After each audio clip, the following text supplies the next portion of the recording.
House of Israel International services are held weekly at 3601 Rose Lake Drive, Charlotte, North Carolina, 28217, 11 a.m. Saturday mornings and 7 p.m. Thursday evenings, Eastern Time. This live broadcast is made possible through financial contributions from brothers and sisters like you. Your financial support is greatly appreciated. Thank you. Motivating, inspiring, challenging, encouraging, deepening, strengthening, and enhancing your faith. Ladies and gentlemen, welcome to House of Israel International's live worship service. Well, I want to get into the word this morning because I am really excited about it.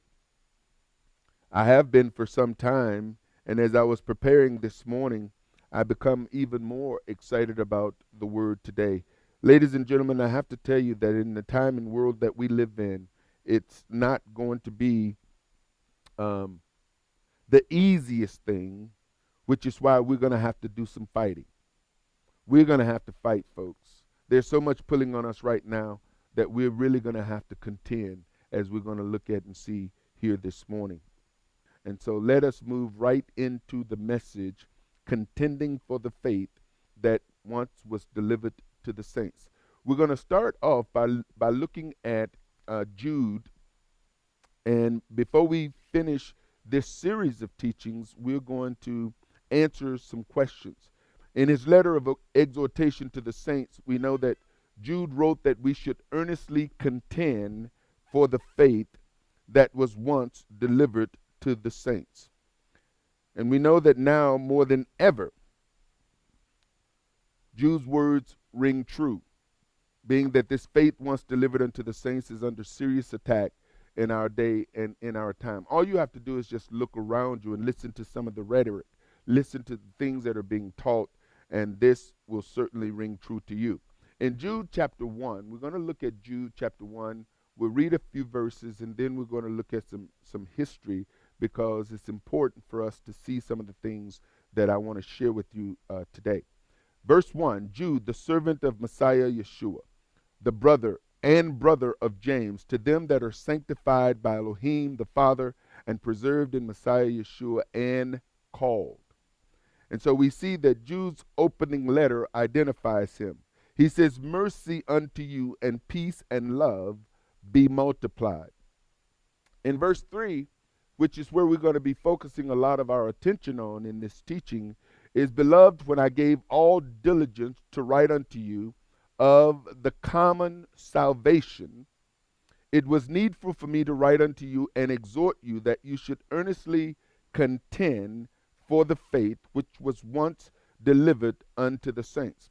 Now, this particular verse, we're going to look at, we see it in the KJV, the King James Version. I want to show you a couple of other versions that this is written in. One in the, as they say, the non-inspired version, the NIV. Dear friends, although I was very eager to write you about the salvation we share, not the common salvation, but the salvation we share, I felt I had to write and urge you to contend for the faith that was once for all entrusted to the saints. In the Amplified, it says, beloved, my whole concern was to write to you in regard to our common salvation. But I found it necessary and was impelled to write you and urgently appeal to and exhort you to contend for the faith which was once for all handed down to the saints, the faith which is that sum of Messianic belief which was delivered verbally to the holy people of Elohim, or of God. Now, in these versions, and here we have the new, the new literal translation. It says, dearly loved friends, I had been eagerly planning to write you about the salvation we all share. So we have the our common salvation we share, and the salvation we all share. But now I find that I must write about something else. So Jude is writing, but he's seemingly changing what he's about to write. That's what it appears. But now I find that I must write about something else, urging you to defend the truth of the good news. God gave this unchanging truth once for all to his holy people. On the surface, this phrase, the common salvation or salvation we share, seemed to be a good thing. And the question, is it? Because when you read the Bible, there are a lot of things that on the surface seems cut and dry.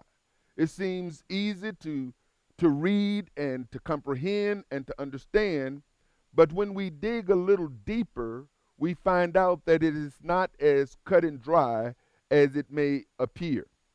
In this teaching, we're going to discuss several things, and it's important for us to do this, and you'll see why here in a few minutes. We're going to find out who was Jude. Who was Jude warning? Who was Jude warning about? Why? Why was he warning? And then we're going to look at what is this common salvation and what is the faith once delivered to the saints. I'll let you know right now that it is two different things. The common salvation that Jude is writing about and the faith once delivered to the saints is not the same, as we're going to see here in just a moment. And then how do we contend for the faith? Whenever we study any book, and those of you who have joined us in our discipleship class, it's important to know that when you study any book or any epistle or letter of the Bible, it is important that we identify these things. One, who wrote it? The first thing you want to know is who wrote it. I mean, if you got a letter today, now if you notice people when they go to the mailbox,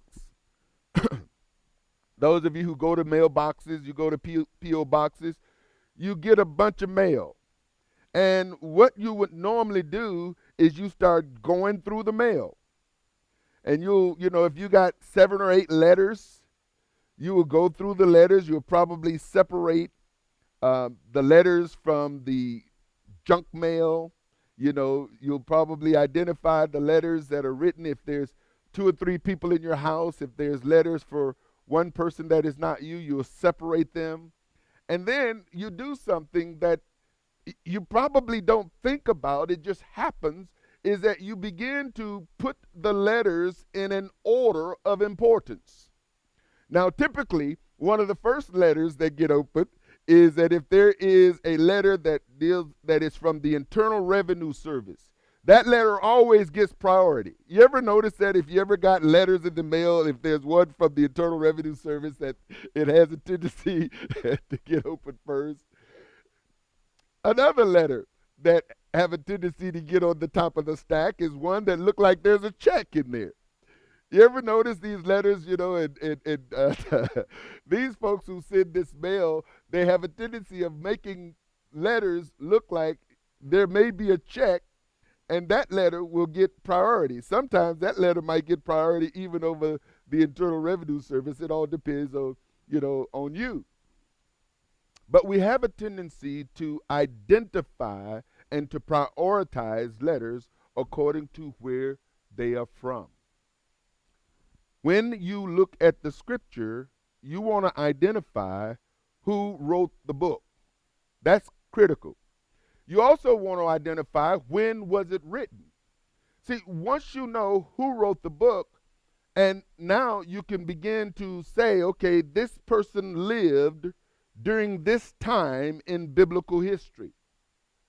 Once you identified the person who wrote it and the time that the person wrote it, now you can begin to look at, well, who is it written to?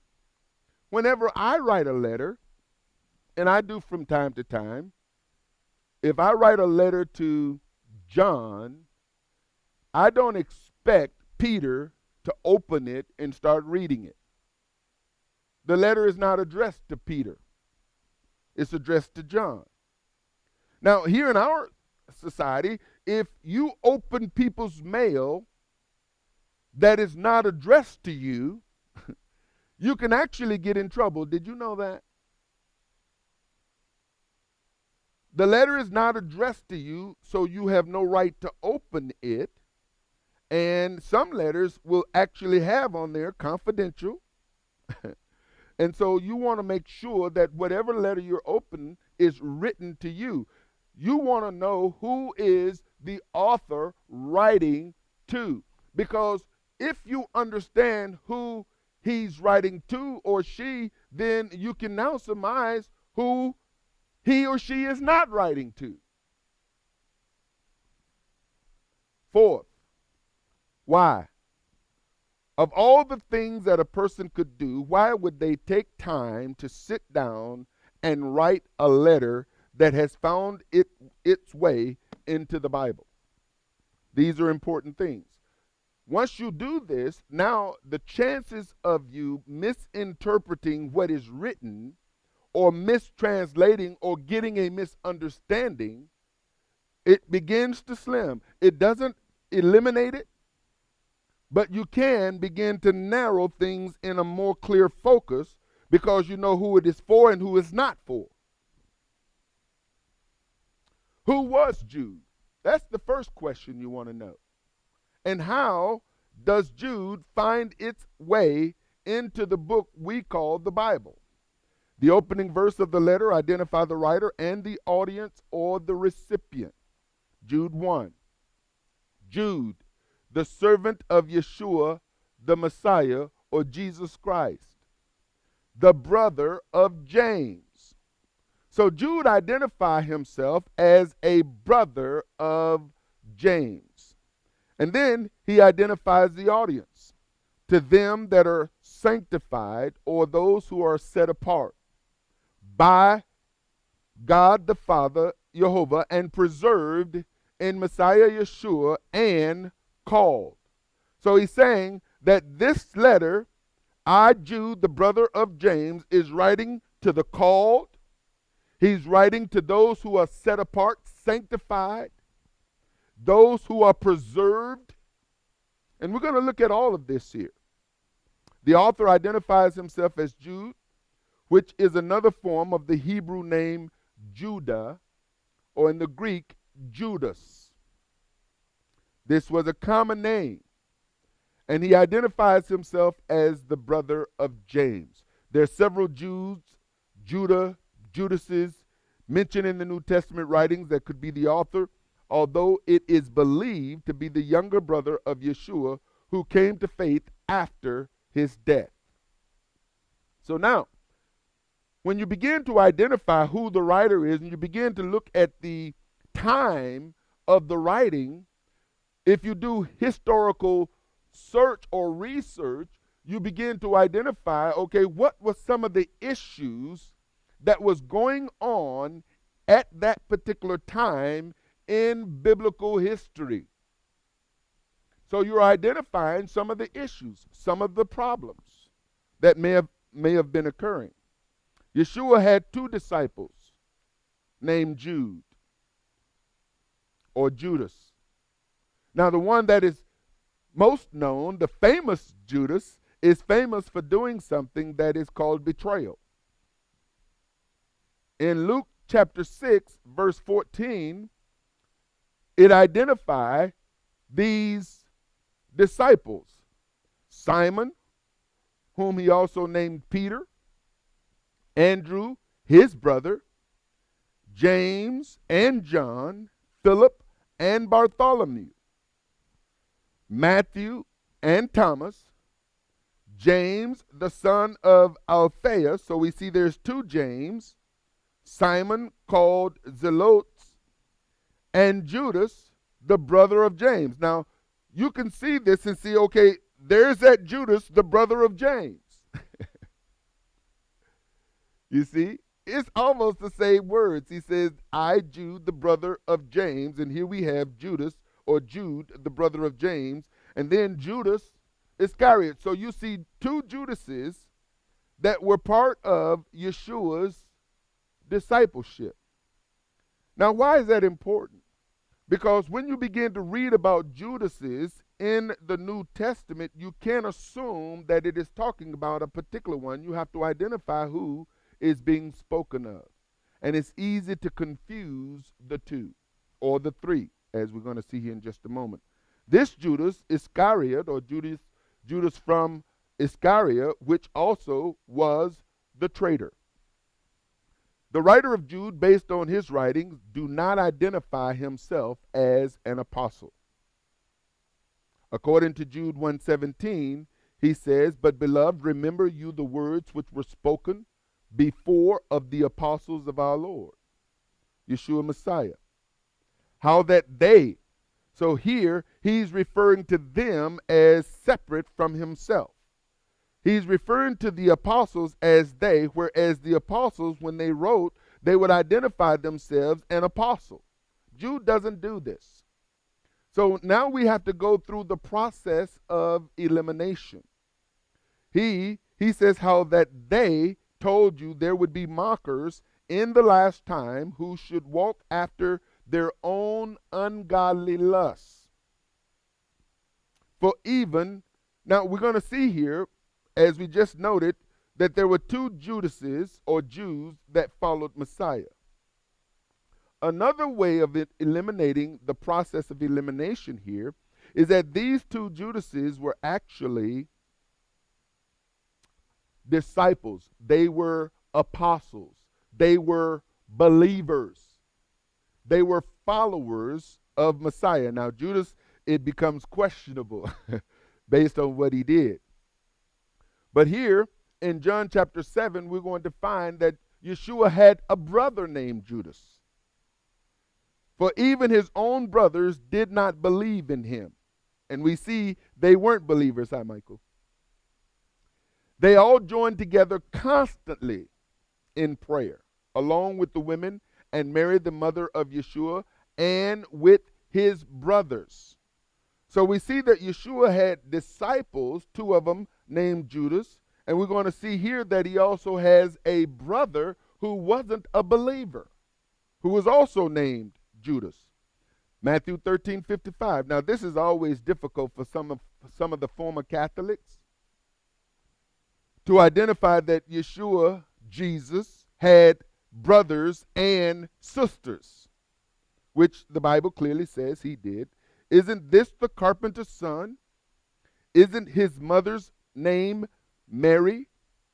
And aren't his brothers James, Joseph, Simon, and Judas?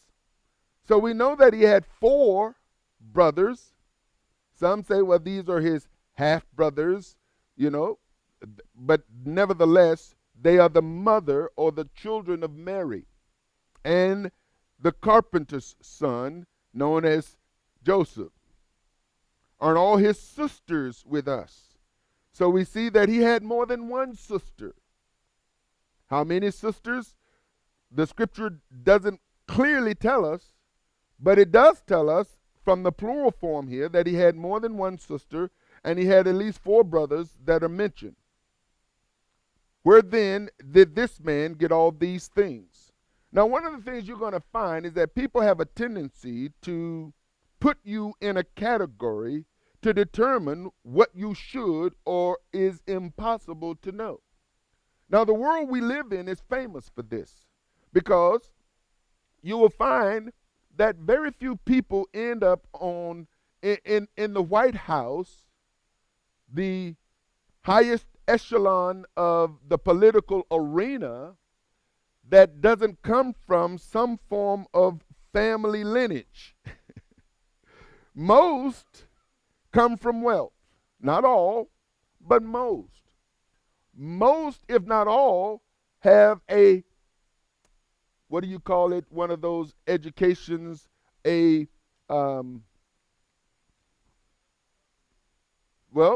League. There you go. They have an Ivy League education. And so we know that when it comes down to what side of the tracks you come from, what neighborhood you live in, even in some cases, what city. Because you remember when one of Yeshua's disciples heard that they had found Nathanael, when they heard that they had found the Messiah, and they said, Yeshua of Nazareth, what did they say? Can any good thing come from Nazareth? Sometimes you will be identified clearly by where you came from. It happens, it happened, and it happens today. Mark chapter 6, verse 3. Isn't this the carpenter? Isn't this Mary's son and the brother of James, Joseph, Judas, and Simon? Now here, Mark put Judas before Simon. In the other, he puts Simon before Judas. But we know that Judas is more than likely the younger of the brothers. Aren't his sisters here with us? And they took offense at him. Now notice here, because I want to point this out, when we look at the process of elimination, that Yeshua had a brother named James, but he also had two disciples named James. Yeshua had a brother named Judas, but he also had two disciples named Judas. And the scripture clearly tells us that while Yeshua's life was on earth, that none of his brothers believed, which let us know that his brothers came to faith after his resurrection. Because when we look in Acts chapter 2, Acts chapter 1, we see that now all of a sudden his brothers are with those who were praying along with his mother. Whereas prior to his death, burial, and resurrection, they were not believers. Another instance in the scripture, we know that Yeshua's brothers actually challenged him, says, why don't you go up to the feast and show yourself? He said to them, my time is not yet come, but your time is any time. You can go whenever you want.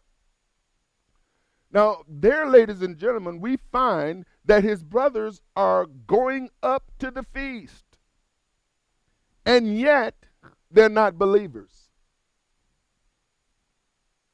I want you to take a moment and think about that.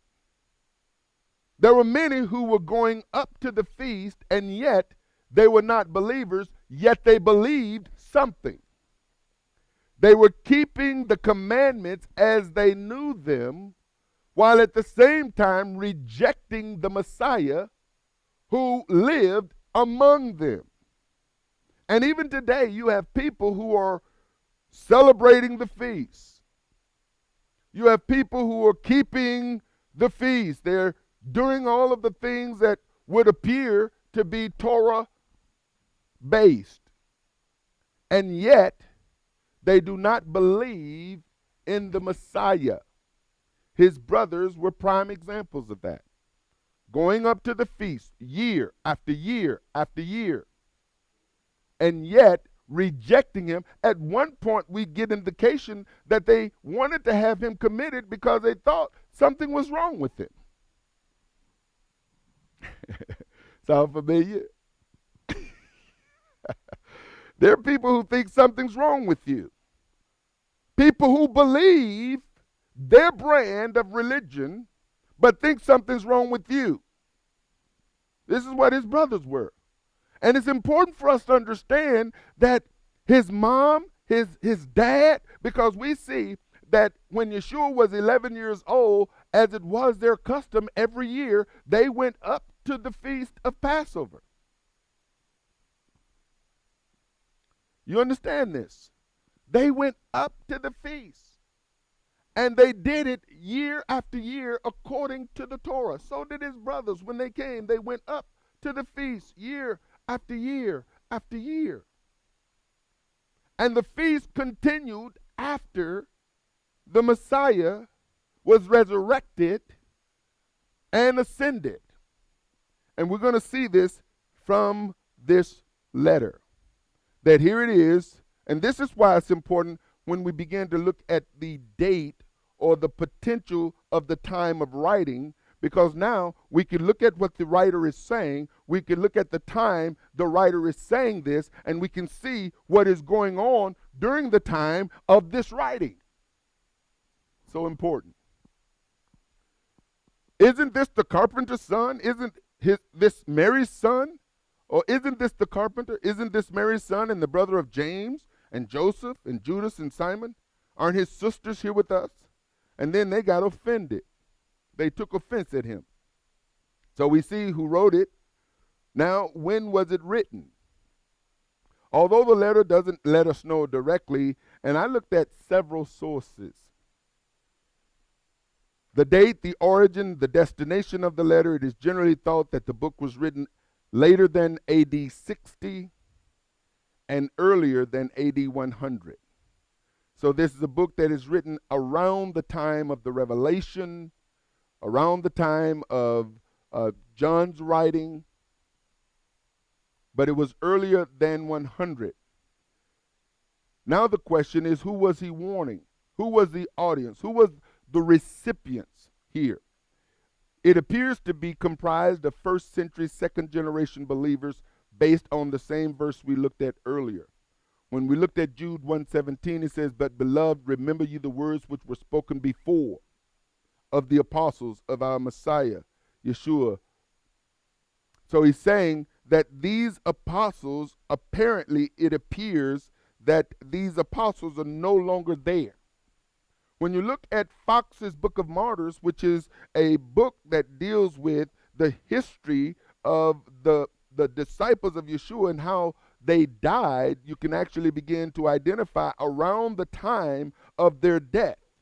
And when you see that, okay, here's how they died, here's when they died, and now we can compare the letters that were being written and to see the authenticity of these letters, whether or not they were written by who they say they were written by. It's going to be important as we look at what Jude is saying. So Jude, the servant of Messiah Yeshua, the brother of James, to them that are sanctified. And you have to find out, where do you fit in this list? To them that are sanctified by Elohim the Father, preserved in Messiah Yeshua, and called. So these three are indistinguishable. They're all the same group. In other words, called, sanctified, and preserved. The word sanctified is hagiadzo, to make holy. So he's saying to those who have been made holy, we have been called to be holy. I remember as a child, the moment you begin to try to hold someone accountable for their actions, or you try to quote a verse of scripture, you know, one of the responses of someone who don't want to be held accountable is, oh, so you're holier than thou now. You're holier than thou. And for me, those words as a child was kind of like, okay, back up. People find a way to back you up when they don't want to be held accountable for their actions. They find some flaw with you. Oh, so certainly you don't know who you're, I know some things about you. You sure you want to go there? And so it kind of back you up, and it almost like give them the license, in a sense, to continue, because if you aren't holier than they are, and if you aren't living according to the word, and you begin to examine yourself, then you start saying to yourself, really, I have no right to talk. Well, let me tell you something, folks. That should not be our excuse. If you don't have a right to talk now, develop the right to talk. And the way you develop the right to talk is you be holy. Because once you begin to live the way we believe the Messiah wants us to live, when someone says, you're holier than thou, your response should be, what? Sure I am. You're supposed to be. The Bible, didn't you read where it says, be holy? You're supposed to be holy. Now, of course, if you're talking to someone who don't confess Messiah, then, of course, you can't use those terms. But when you're talking to someone who supposedly is a believer, then your response should be, well, doesn't the Bible says we're supposed to be holy? To purify or consecrate. Now, this term, this word, this meaning is twofold. One, when we look at the Torah, the Bible says that we are sanctified. In other words, this is a work of the Almighty. But in another place, he says, now you are to sanctify yourself. You see, the Father can do everything that need to be done. He gave us his word. He sent his son. He gave us his spirit. And yet, there are some things that we have to do. He has sanctified us, but we can choose to not be sanctified. He has set us apart, but we can choose to not live a set apart life. He has called us out of the religions and traditions of men, but we can choose to follow the religion and traditions of men and make his law of no effect. These are choices that you have. So just because he called you and set you apart doesn't necessarily mean you're going to live a called, set apart life. Do you understand what I'm saying? This is a work that you and I have to do. Consecrate yourself. Hallow yourself. Be holy.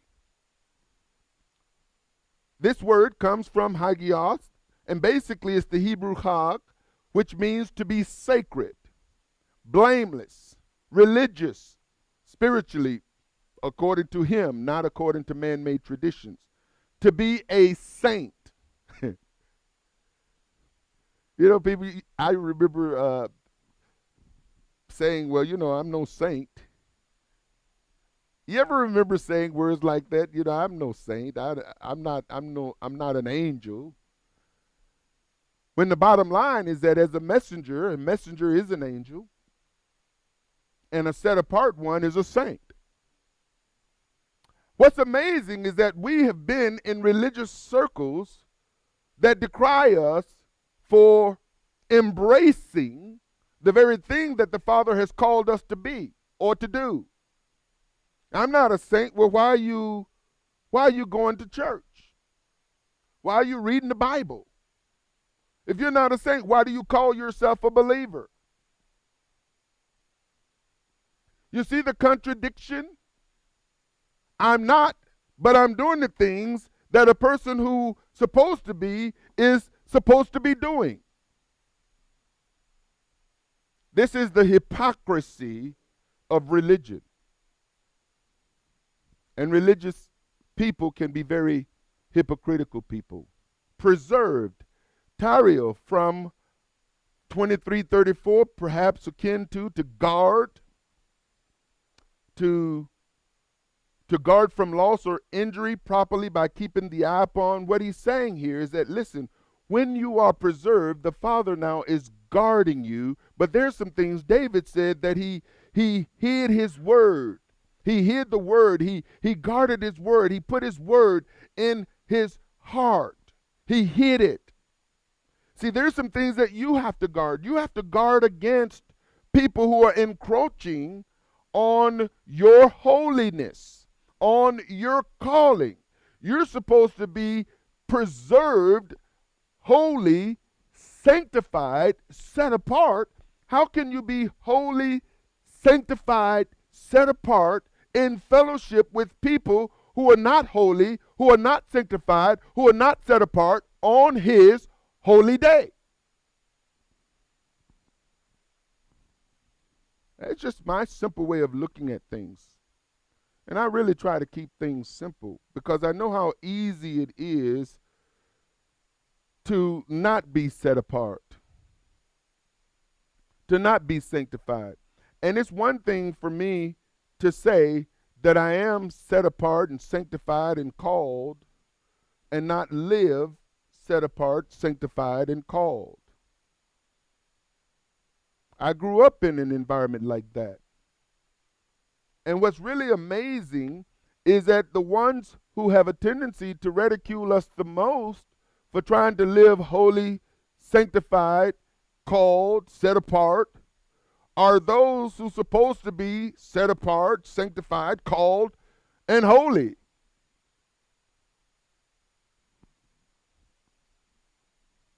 Kletos, from the same as 28:21, invited, appointed, or special, a saint. Jude 1:2, mercy unto you and peace and love be multiplied. So as we see, Jude was more than likely the brother of James, who was the brother of Yeshua, who was not a believer during the life of Yeshua, but became possibly a believer, obviously from his writing, after the death of Yeshua. So now who is he warning? Who is he warning about and why? And I believe the reason is found in verses 3 and 4, as we shall see. Beloved, when I gave all diligence to write unto you of the common salvation, and notice I have that underlined, we'll look at it here in just a moment, it was needful for me to write unto you and exhort you that you should earnestly contend for the faith which was once delivered unto the saints. Now, the word here, the common salvation, as we looked at it in other versions, we identified that this word common salvation in other places was identified or said as the salvation we share. But when we look at this and break it down, the word there, common, is koinos, probably from the number 4822, shared by all. And that's one of the versions as it put this salvation that we all share, or shared by several. But another word here is profane. Common, meaning defiled. So is it possible that he's talking about a profane salvation? Is it possible that he's talking about a defiled salvation? Is it possible he's talking about an unclean and an unholy salvation? Now the answer, I believe, because when we look at a word, the word doesn't necessarily give us the answer, but the context of what is being written will certainly show us. Because Jude here, he begins by stating that when I gave all diligence unto you to write unto you of the common salvation, comma, in other words, he was going to write one thing, it appears, but he said it was needful for me to write unto you and exhort you that you should earnestly contend for the faith. So now there's some contradiction going on. But if you just read it, you won't see the contradiction. And if you remember when we were talking about hear, O Israel, where hear, hearken, and obey become now a mantra or a phrase which is called the Shema. When we look at it from the Shema, we see a phrase, hear, O Israel, the Lord our God is one, and you shall love the Lord our God with all your heart, Or you look at the word Shema. How does Shema becomes the Shema? You see, Shema means to hear and obey. The Shema is a phrase that comprises scriptural verses. The moment you remove it from the context is the moment you give it another meaning. So now you have people arguing the Shema versus people hearing and obeying, which is what we're called to do. So when we look at this common salvation and we look at the word, we see that Jude is wanting to write about something, but then he begins to exhort that there's a fight that is needing to take place, and that those whom he is writing to need to take on this fight. Now, on the surface, it appears Jude is writing to those who share his faith or salvation, but the letter in context seems to state otherwise. Jude is distinguishing his faith from the salvation that is shared by some, whom he identifies. Now, this word common is used several times in the Bible, but the most notable is where Peter has his vision. In Acts chapter 10, on the morrow, as they went on their journey and drew nigh unto the city, Peter went up on the housetop to pray about the 6th hour.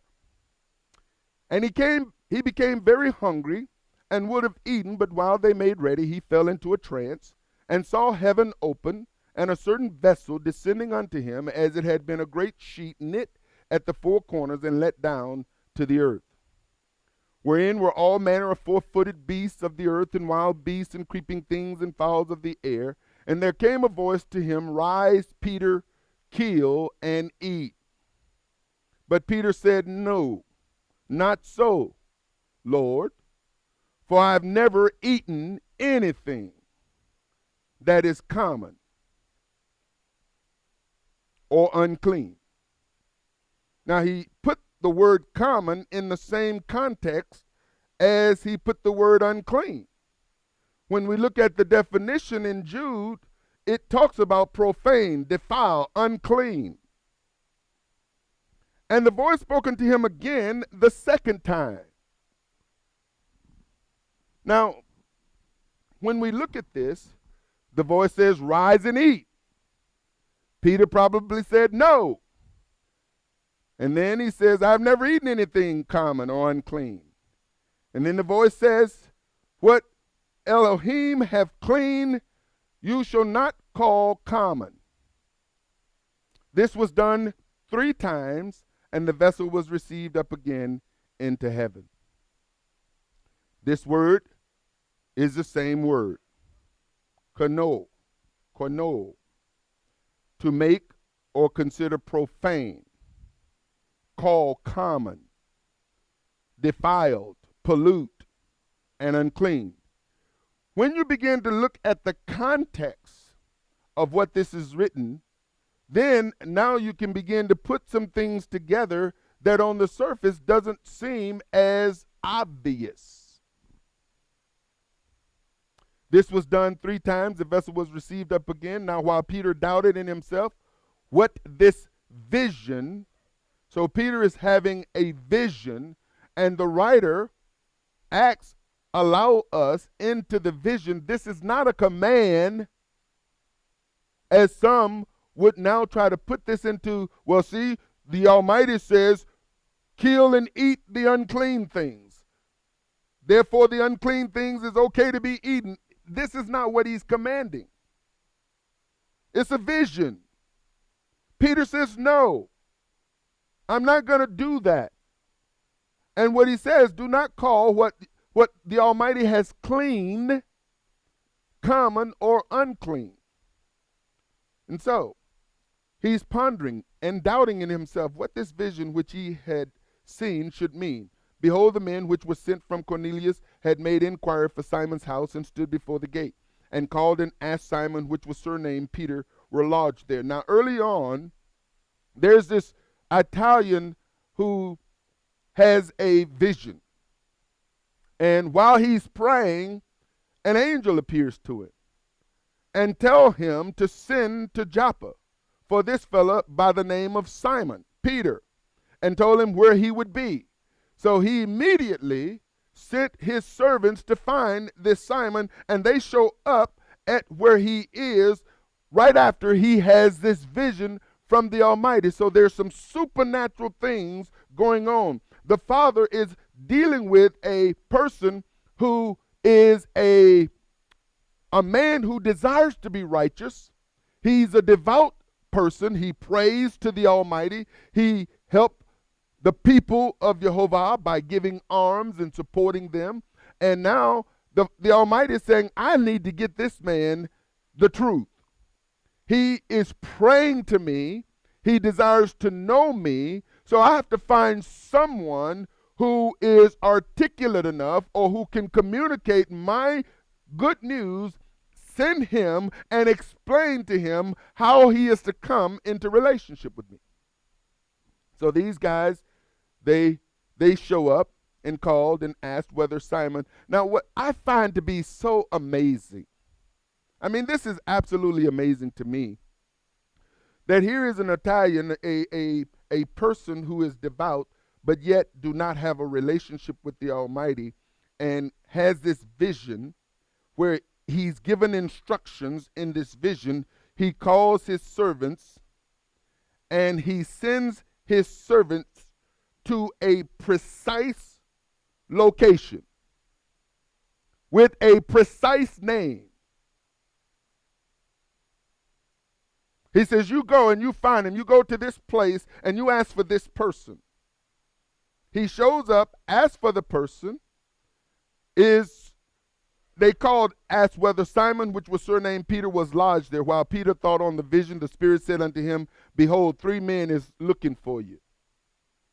Arise therefore and get thee down and go with them, and don't doubt, doubting nothing, for I have sent them. So here we see that Peter is having an encounter with the Almighty. Cornelius has had an encounter with the Almighty. 3 men who have no clue, they're just following orders, show up. The Almighty tells Peter to go with these perfect strangers. Then Peter went down to the men which were sent unto him from Cornelius and said, behold, I am he whom you seek. What is the cause wherefore you have come? And they said, Cornelius the centurion, a just man, and one that fears God, and of good report among all the nations of the Jews, was warned from God by a holy angel to send for thee into his house and to hear words of thee. So he says, there's someone who's going to come and they're going to preach. They're going to teach. Then called he them in and lodged them, and on the morrow Peter went away with them, and certain brethren from Joppa accompanied him.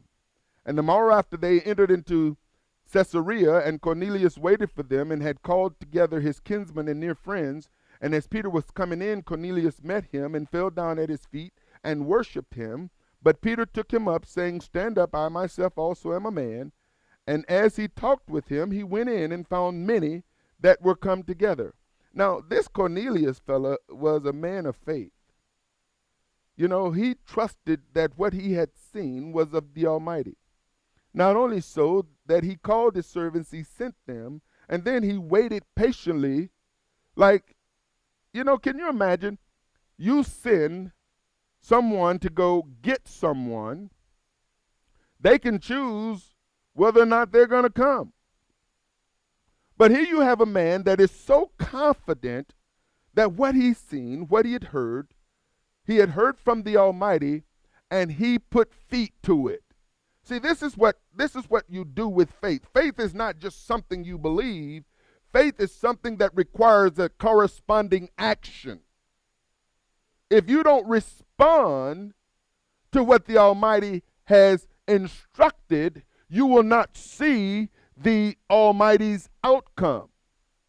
And there are people who aren't responding to what the Almighty has instructed, and as a result, they miss their blessings over and over and over again. They miss their connections over and over and over again, while at the same time talking about, God, where are you?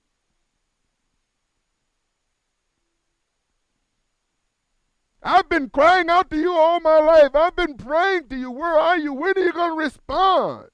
And the Father said, I've responded to you so many times, but you wax dull in hearing. You don't listen when I'm responding.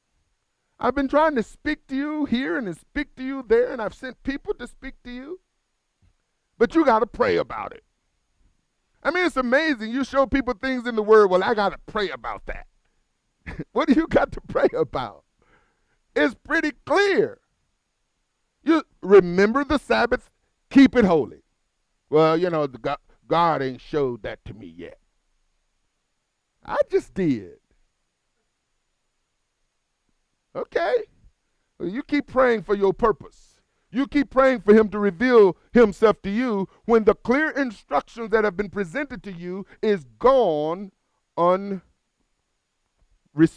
to. See, faith requires an action. And oftentimes you're not going to see the hand of the Almighty until you respond to that which he has communicated to you. So he came, and he said unto them, now here's where beware of people who want to interpret other people's visions when the one who had the vision has already communicated the interpretation.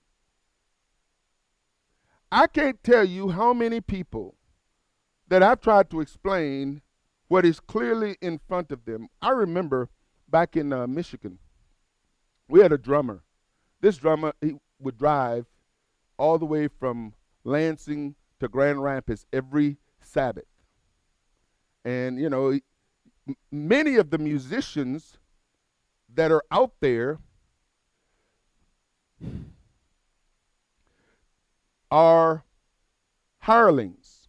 Not all, but they go where they go for a buck. Now that's unfortunate, but that's typical. And their faith, their belief system may not necessarily be in agreement to the belief system of where they go and play. Because they're not going to play because they agree with what is being taught. They're going to play to get paid. And there are people who will play for pay, just as there are people who will preach for pay. Their motivation is not the faith once delivered to the saints. Their motivation is a paycheck. We had this drummer, and he would come. And I just kept, Father, show me how to minister to this fella. And, I overheard a conversation of where they were going to eat and the things. And so we got into this conversation. Because his motivation, his belief was that from this vision that Peter had, Father is now saying it's okay to eat creepy things, foul things, unclean things.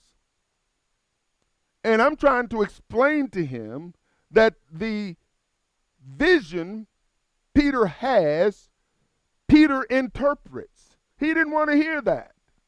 He didn't want to hear Peter's interpretation of Peter's vision because he had his own interpretation of Peter's vision. And the interpretation he had of Peter's vision was an interpretation that was shared, that common shared salvation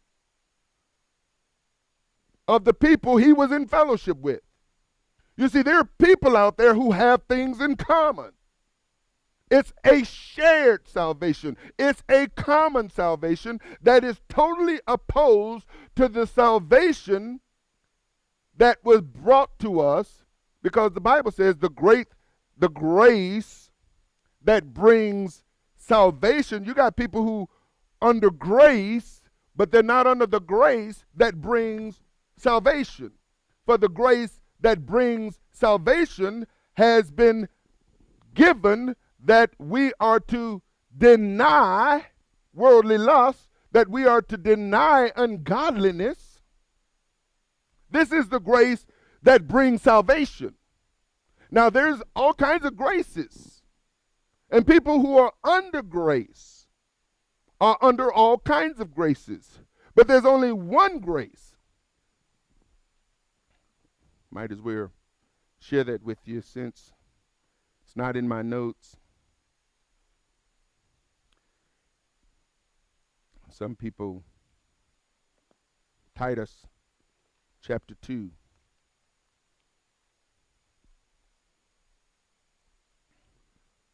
Verse number 11. For the grace of God that brings salvation. Now you got to understand, this is a specific grace. Because there are folks who want to argue, we're not under the law, we're under grace. Yeah, what grace are you under? Well, it's God's unmerited favor. Yes. He is showing his unmerited favor, but his wrath is stored up for the children of disobedience. No, he's not releasing his wrath right now. But his wrath is being held up because his desire is that you move from the unmerited favor of the Almighty and enter into the grace that brings salvation. Because this grace that brings salvation put you in right standing with the Almighty, where his unmerited favor is that he loves you too much to leave you like you are. You understand what I'm saying?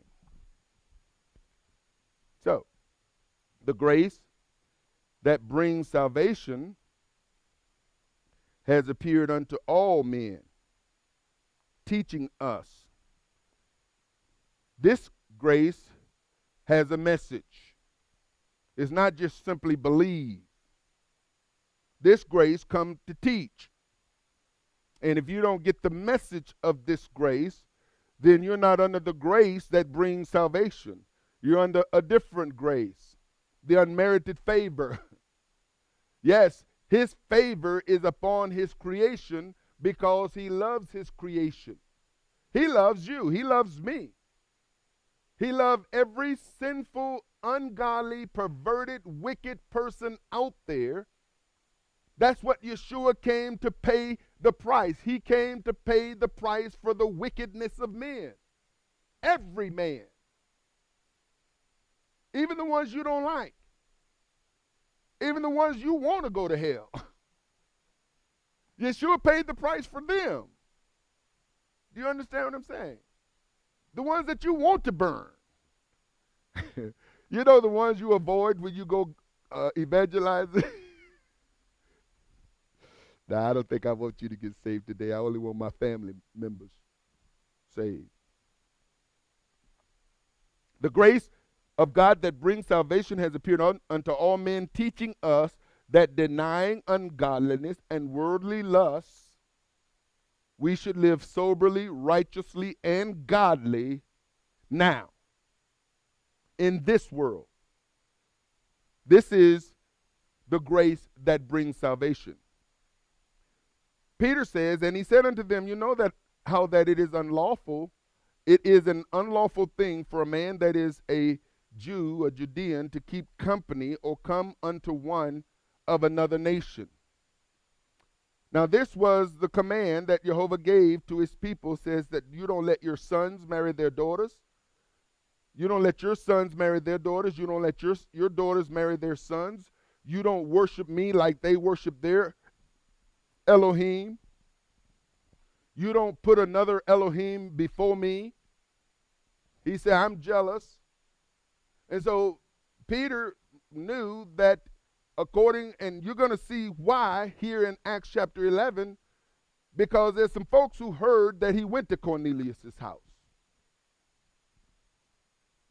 He said, you know it's an unlawful thing for a man that is a Jew to keep company or come under one of another nation, but Jehovah has shown me that I should not call any man common or unclean.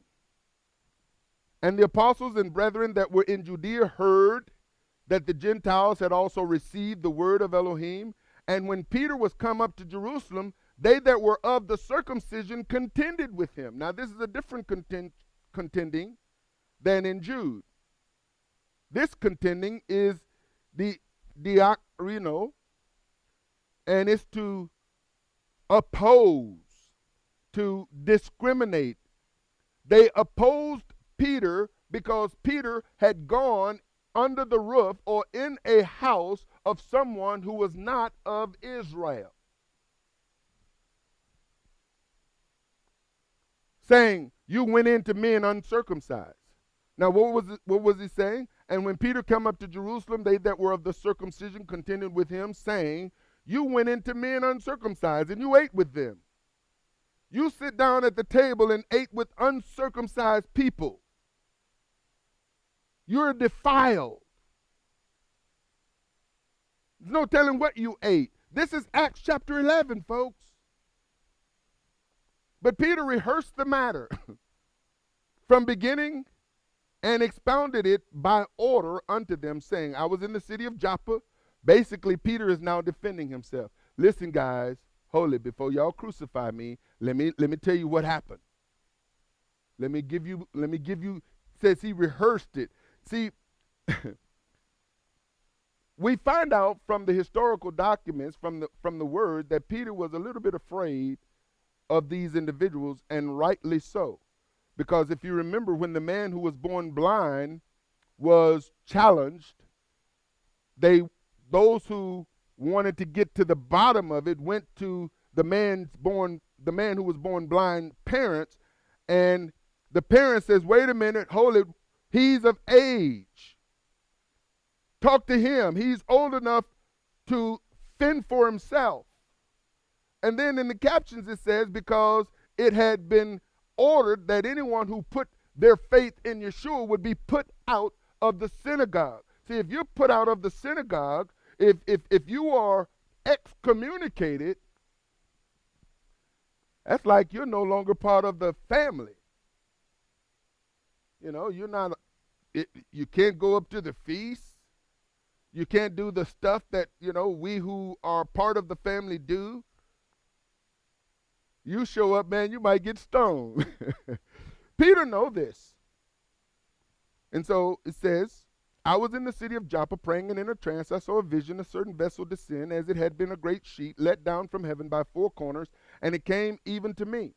Upon the which, when I had fastened my eyes, I considered and saw four-footed beasts of the earth, and wild beasts, and creeping things, and fowls of the air. And I heard a voice saying unto me, Arise, Peter, slay and eat. Upon the which, but I said, Not so, Lord, for nothing common or unclean has at any time entered my mouth. But the voice answered me again from heaven, What God has cleansed, that call thou or not thou common. So now we see something that was unclean. Father is saying he has now referred to that you are not to call common anymore. What is he saying? He's not saying that he made all the creepy things in the sheet clean. What he's saying is that the faith that is once delivered is now available to everybody. Simple as that. That the Gentiles now do not have to convert to Judaism any longer. They can come directly into the faith through Messiah without becoming a Jew first. Because prior to Messiah, that is the only way a stranger or a foreigner could come into the household of faith, is that they had to be circumcised. They had to go through the tenets of the faith, or they had to come into relationship with the God of Abraham, Isaac, and Jacob through the covenant of circumcision. But that too had become so elaborate to where now it is a Brit Miller with all of the trappings of Judaism that is associated with it. And what they're saying is that you went into a house of someone who wasn't clean, who have not come into the faith through the way it was prescribed, whereas Messiah came in and he changed all of that. He says, listen, people don't have to go through this process that you're putting people through. As a matter of fact, he had already said earlier to him, you people scour the world over to find one proselyte, and by the time you're done with him, he's twice the son of hell as he was before you found him. So they were bringing these converts into the same convoluted worship practice that they were practicing, that Yeshua had already denounced, saying, listen, you people worship me in vain because you're teaching for commandments the doctrines of men. That's the common salvation. The traditions of men, the denominational teachings and trappings, to where in order to be a member in good standing, you have to do these things. Well, what about what Jehovah says? Well, don't worry about that. If you're part of this congregation, you in. Because we're the only ones. No, we're the only ones. No, we're the only ones. Well, how was you baptized, brother?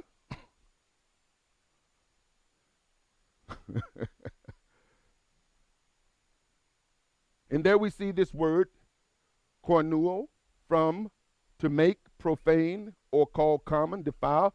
What he's saying here is that the Father now has come, and he says what Jehovah has cleansed, you no longer call common.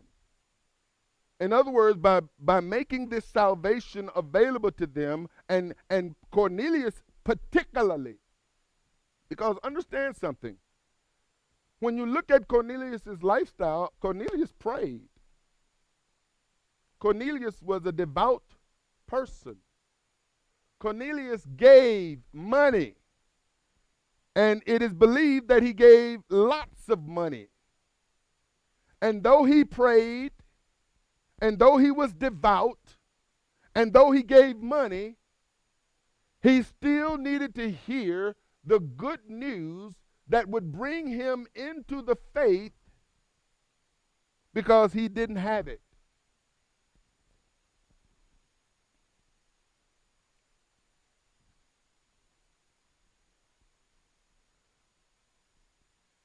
The word here is koinos, this common, shared by all or several.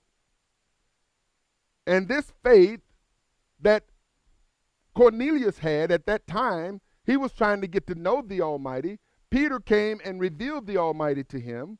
And here in verse 3, Peter says, or Jude says, "Beloved, when I gave all diligence to write unto you of the common salvation, it was needful for me to write unto you and exhort you that you should earnestly contend for the faith which was once delivered unto the saints," which seemed to be a different faith that was common.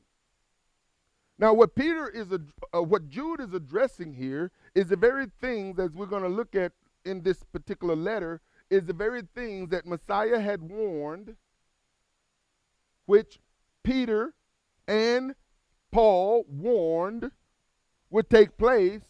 And Jude refers all the way back to Enoch, the seventh from Adam, who gave this warning millennials ago that these things were going to happen. I'm amazed today that when I was in the different denominations that I were in, I would read these Bible passages about beware of false prophets, beware of the leaven, beware of false teachers, beware of the traditions of men, while at the same time convinced that those things is not what I was engaged in.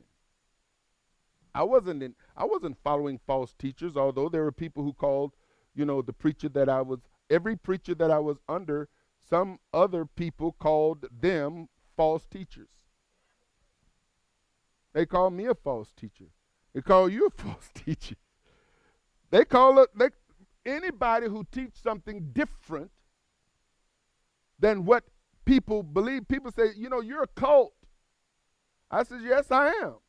We are.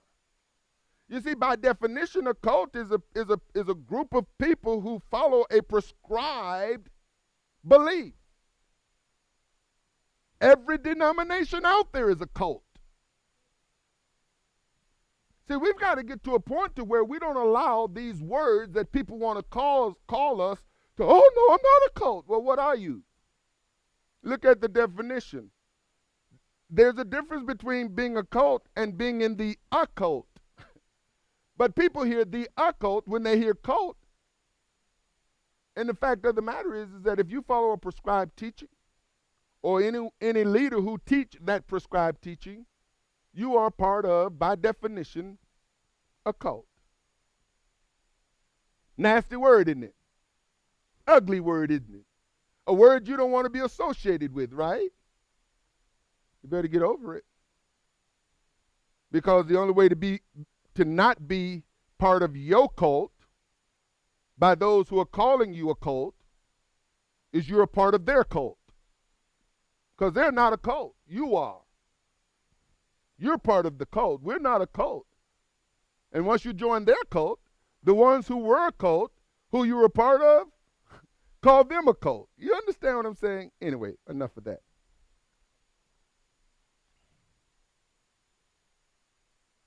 This word exhort is to really invoke. It's almost like, provoking. that we have to provoke one another unto good works. We have to really invoke people, to exhort, to beseech, while at the same time comforting and entreating and, and praying. This is one of those Greek words, epigonizomai. How do you say that, David? Epagonizomai. Apagomizoi. Apagonizoi. There you go. Apagonizoi. To struggle for. To earnestly contend for. Now, when he says that you have to earnestly contend for, what he's saying is that this is going to be a struggle, ladies and gentlemen. Why does Jude have to tell us that you're going to have to struggle for the faith that was once delivered to the saints? The reason why he says that you're going to have to struggle for it is because there are so many other faiths that are out there that is going to challenge your faith. It's going to challenge you. Now, you have to understand that every faith out there, every last one of them out there, believe that this is the path. Every one of them. No one is going to be a part of. Think about this for a moment. You see, I've pastored. I was called to minister and I was not ordained as a Baptist, but I was on the track of ordination. And then I was ordained as a Pentecostal, as a charismatic, apostolic faith, apostolic and prophetic, ordained as a Lutheran Missouri Synod, ordained as a Christian Reformed, as an independent.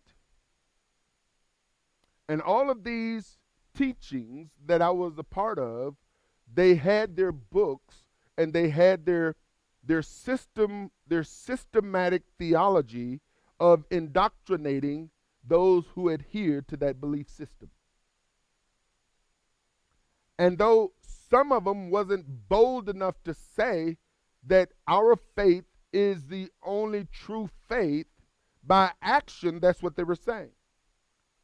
Okay, why don't you all agree with those people? Well, they don't baptize the way we baptize. Now, the last denomination that I was a part of, the Christian Reformed denomination, decided, I saw about 3 or 4 months ago, to embrace the Presbyterian, and the Reformed, which is all a Calvinist model. The Calvinist model is a doctrine that is held by certain denominations, and in embracing these groups, they're saying now we can actually share pulpits, because that's what it's really about. Can I allow what you believe to be preached in our congregations? You see, if I don't agree with what you believe, you can't preach here. And so all of the preachers of this group, they preach in the churches that is part of this denomination, and the Bible colleges that is associated with those denominations train people to be pastors in those denominations. Now, the interesting thing is that I had to go to 3 different Bible colleges. The first Bible college I went to trained me and ordained me in this denomination.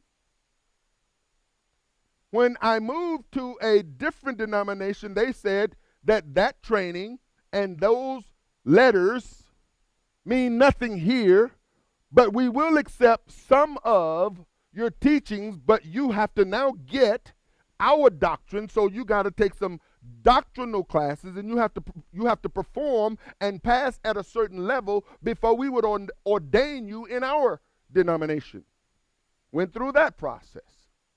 Go to another one. They says, we will accept some of the teachings that you had, but you have to take some doctrinal courses in order to be able to preach here and for our ordination to be bestowed upon you.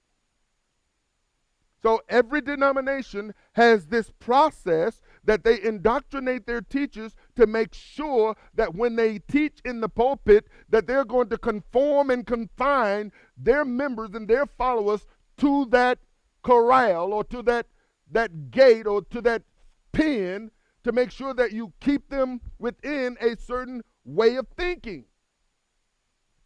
So we cannot expose our people to those people. And we can't let those people come over here and teach our people because they might say something that we don't agree with. And this is just the way it is. So you got all these denominations who all believe, and they split off and they cut off from each other, all because of a belief system. And what in Jude's day, this has already taken place, and he's warning the people, said, listen, folks, this denomination, this faith that was once delivered to the saints have taken on so many different faces, and it's right there in the midst of you. And if you're not aware of it, what's going to happen is that you're going to compromise. You're going to let your guards down. Now you want to fellowship with everybody. You want to eat at everybody's table. And pretty soon, your faith is so watered down and you've compromised to such a degree where you don't even know what you believe anymore. And these denominations know that.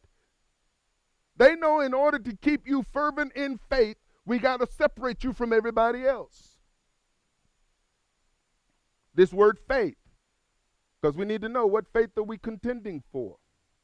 The word pistis, persuasion, moral conviction, religious truth, or the truthfulness of God, or a religious teacher, especially relying upon Christ, Messiah, for salvation, abstract constancy in such profession. And what he's saying here is, listen, this faith is the truth that you believe.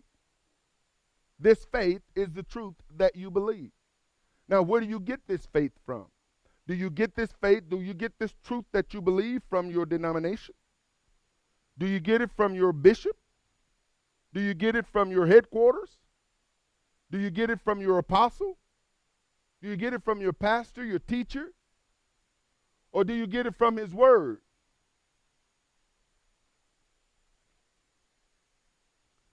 I have had some conversations and arguments with people from all denominational spheres. And let me tell you something, ladies and gentlemen. There's some pretty convincing arguments out there. Very convincing. I can look and see, as I'm dealing with people, and there's been some folks I've called it. It's like, okay, I look at what this person is all over the place. They're over here, they're over there, they're over there. They're listening to this teacher. And there are people right now online, they're listening to me. Last night they listened to Michael. Right up before they're listening to me this morning, they're listening to this teacher. And when we go off the air today, they're going to listen to I don't know how many other teachers. And it's amazing when I see people that have so much knowledge but no power. So much information but no authority. They don't know their authority. They're not walking in their power, and they're confused when you listen to their conversations.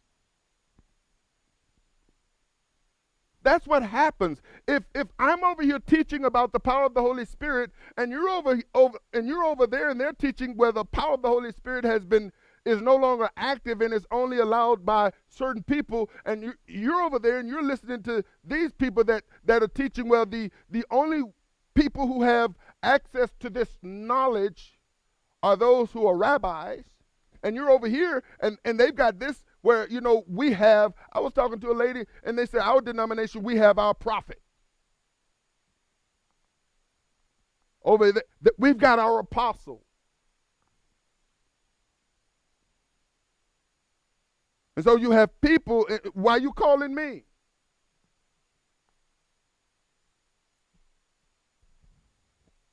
That's the thing. Why are you calling me for prayer? You got your prophets. You got your apostles. Probably can't, because they can't get through to them. And when they do get through to them, probably can't get a prayer through. I don't know. I don't know. But I do know this. Some of the most confused people that I know are people who are, I listen to them, and they're listening to this person and this person and this person, and I already know that what I teach, they don't teach that over there. And so now you're sitting here wondering, now do I believe that? What do you mean, do you believe that? What does the word say? What say the word? If this is what the word say, what are you talking about? Well, I don't believe that, brother, so you're telling me you don't believe what the word say. So now you try to teach people what the word say, and they are confronted with hundreds of years of tradition of a common salvation that they grew up with, a common belief system that they have learned and walked in all their lives. And it's prevalent among people who decide they're going to marry. You know, you come out of this denominational belief and you come out of this denominational belief. And now you're trying to walk together in this faith. Oh, you got some problems now. This is why the scripture says not to be unequally yoked with unbelievers. Well, those of you who are already unequally yoked, you better do some serious praying. You see. You really need to do some serious praying, because if you don't, you're going to end up separated, divorced, going in different directions. You were going in different directions when you came across each other's path. But it's all right, because Jesus saves. Yes, that's what you believe. Who was Jude warning about, and why was he warning them? We're going to close with this verse, and we'll pick this up next week.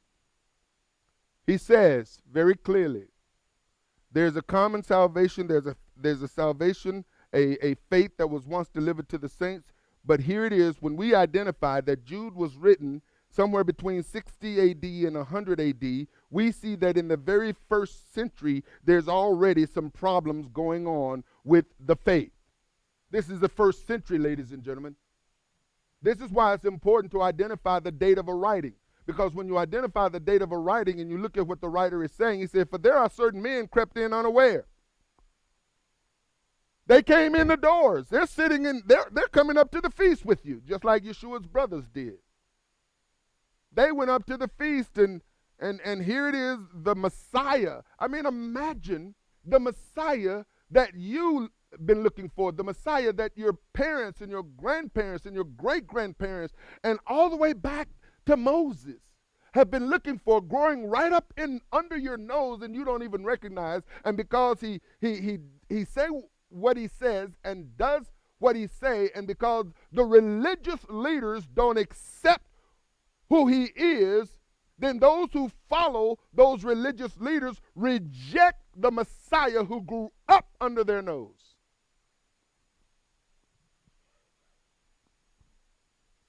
You think anything has changed? I mean, hear people, well, if your way is the way, how come more people don't go to your church? I'm surprised anybody show up. Seriously. You know, folks walk in and they see a bunch of empty chairs. They say, man, take your seat. It should be a problem to find one you like. You hear? But we live in such a day to where people, especially in this democratic society that we live in, that numbers represent the presence. If the Almighty is with you, shouldn't there be more people attending your fellowship? Shouldn't it? Doesn't matter to me who show up. I'm going to preach and teach until Messiah takes me out of here, and those who get it will get it, and those who don't get it won't get it, and that's not my problem, because it's not my job to make sure you get it. My job is simply to give it to you. I pray you get it. He says, for there are certain men crept in unawares, who were before of old ordained to this condemnation. For there are certain men who crept in unaware. This verse disturbs me, and it should disturb you.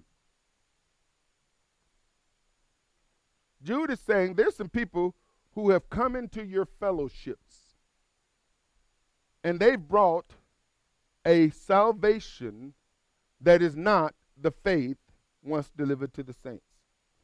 And one of the means that many of the religions out there, it is common that some of the religions, for instance, Jehovah's Witnesses and Mormonism, those are two that I'm quite familiar with. And the foundation of their approach is to identify a common salvation belief that is false. And they usually find people who aren't actively involved in a congregational setting, and most people who are involved in a congregational setting are indoctrinated, not biblical. And what I mean by that is there's a reason why they show up on Saturday mornings. They show up on Saturday mornings because they know you're probably going to be home, and they start asking questions. They want to sit down and have a Bible study, and they identify a common salvation practice that is built on a faulty foundation, exposes that foundation, and causes one to see, oh my goodness, I never saw that. And once they get one to see something they never saw, then the defenses begin to come down, because the average person begins to question, well, if I believe that and that's not true, what else do I believe that is not true? Teach me.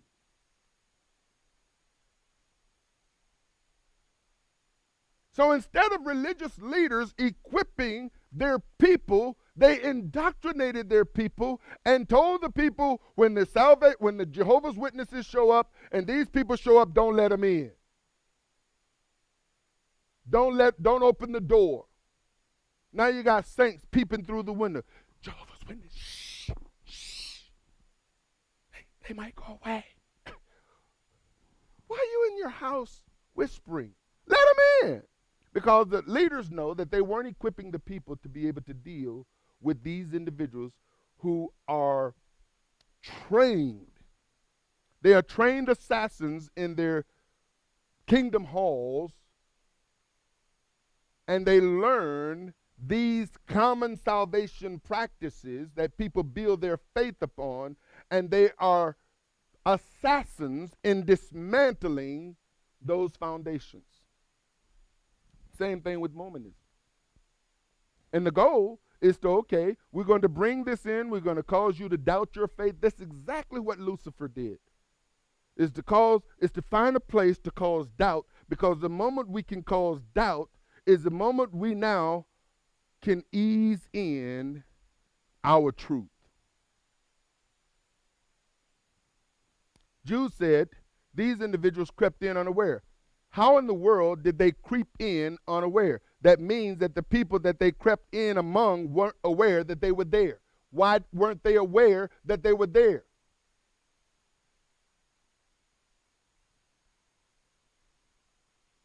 Why weren't they aware? You see, we're all supposed to be watchmen. We're supposed to be on the lookout for wolves who don't look like wolves.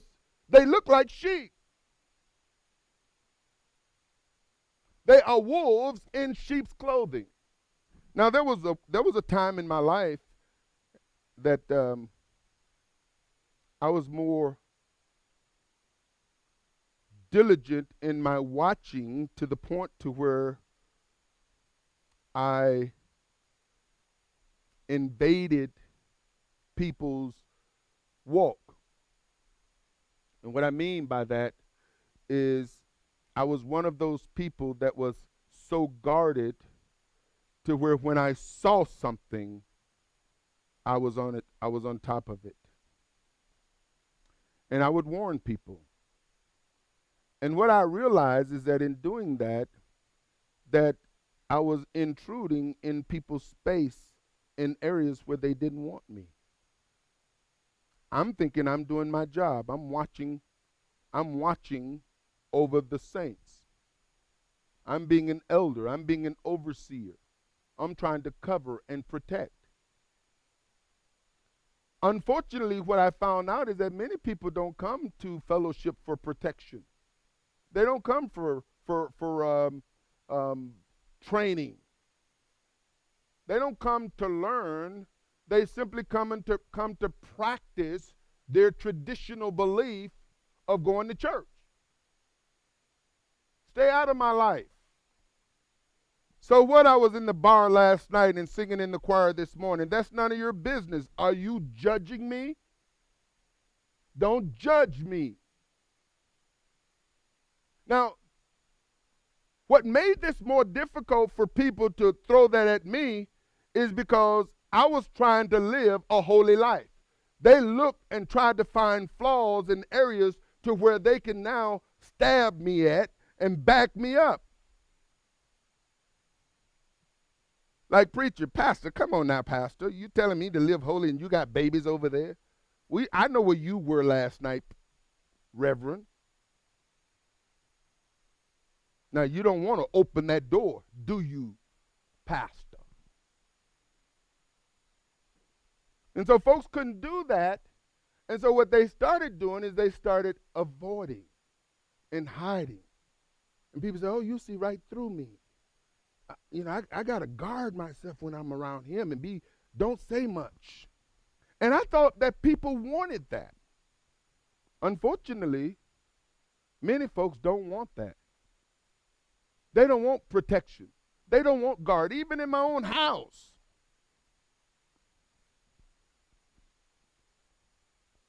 Those of you who are fathers, and you try to cover your house to make sure that all this junk and garbage don't come in and out, and folks trying to sneak it in. Now, wait a minute, why are you trying to sneak that in here? You know what I stand for. You know what I believe. But they try to sneak it in, hide it in the room, hide it around the house, hide it in the garage.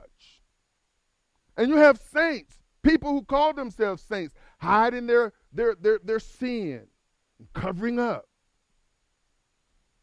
You say, don't you know that the wages of sin is going to bring death and destruction? Don't you know that? Don't you know that if you give place to the devil, he's not just going to be satisfied with the little place you give. You have to understand, he comes to steal. He comes to steal, kill, and destroy. He don't come, by invitation, or let me say, he comes by invitation, but once you let him in, it's harder getting him out than it was to keep him out in the first place. Because once you compromise a little, as the scripture says, a little leaven, just a little leaven, leaven it the whole lump. And I come to find out that people didn't want that kind of watchman. They didn't want that kind of guard.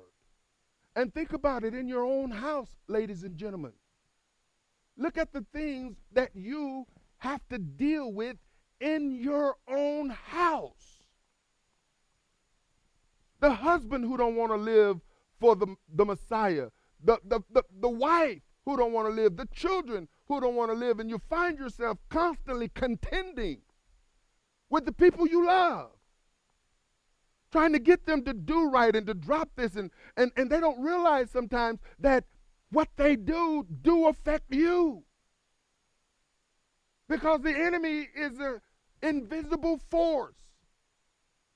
If the enemy gets in, oftentimes you don't even know because he crept in unaware. And while he's in there, unaware, his goal is to start desensitizing. Next thing you know, you start letting this and let that slip, and let that go, and your conversations become watered down. And the fervor you once had is not there anymore. And you find yourself, as Yeshua wrote, you've lost your first love. You don't want to get to that place. And this is what Jude is trying to say is, listen, these individuals came in, they crept in unaware, and they're coming up to the feast with you. They're bringing all this stuff in. They're bringing these doctrines and these teachings in, and they say that they're part of you and they're like-minded and they believe like you believe. But when you follow them home and you see they don't live like you live, they don't believe like you believe. You look at the things that they're listening to. You look at the places that they're going. You look at the stuff that they're tolerating. You look at how they're raising their children. You see what they're eating. They're not like-minded. They say they're like-minded, but they're not like-minded like you. And they're here, and they're sitting, and he says, listen, these men crept in unaware who were before of old ordained to this condemnation, ungodly men, turning the grace of our God into lasciviousness. Now all of a sudden everything becomes a salvation issue. Well, is that a salvation issue? Well, that's not a salvation issue. Well, that has nothing to do with my salvation. Wait a minute. Honoring the commands of Jehovah has absolutely nothing to do with your salvation? Where did that doctrine come from? Where did that teaching come from? Where did Sunday worship come from? Do you know? Why is it the majority of those who confess faith in Jesus Christ go to church on Sunday and defile the seventh-day Sabbath? How did that happen? When did that happen? And now there is this mutant religion that most of our families and friends and co-workers subscribe to, and they call the faith once delivered to the saint and those who practice it people who have fallen from grace. Under the law, in bondage, because we're trying to keep the faith once delivered to the saints. We're going to find out what that faith is. But here's the conclusion of this verse, and we'll pick up later. Denying the only Elohim, Jehovah, and our Messiah, Yeshua, turning the grace. See, this is where grace becomes the issue for many, is that, listen, folks, we're under grace. We're not under the law. We're under grace. We're not under the law. Those who are under the law have fallen from grace. Well, what grace did you fall from? See, these are terms that people just throw around, and when you try to get them to go deep in their terminology, they don't even have a clue as to what you're saying, what you're talking about.